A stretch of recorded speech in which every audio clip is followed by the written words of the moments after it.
Hi guys, നമുക്കേ കുറച്ച് മത്തി പൊരിച്ചാലോ?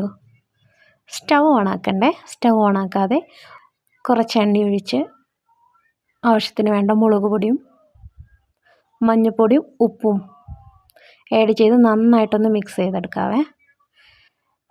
ഈ മസാല കട്ട് പിടിക്കാതെ മിക്സ് ചെയ്തെടുക്കണേ. ഇതുപോലെ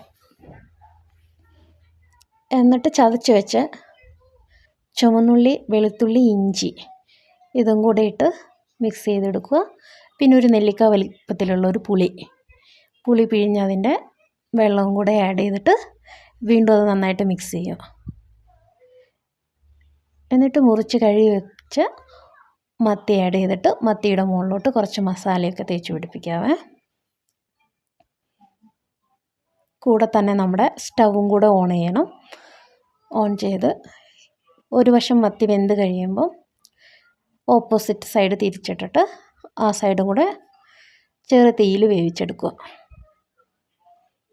നമ്മുടെ മത്തിയൊക്കെ ഏകദേശം റെഡി ആയിട്ടുണ്ട്. എല്ലാം നന്നായിട്ട് മൊരിഞ്ഞ് വന്നിട്ടുണ്ട്. എണ്ണയൊക്കെ തെളിഞ്ഞ് സൂപ്പറായി വന്നിട്ടുണ്ട്. അങ്ങനെ നമ്മുടെ മത്തി ഫ്രൈ റെഡി.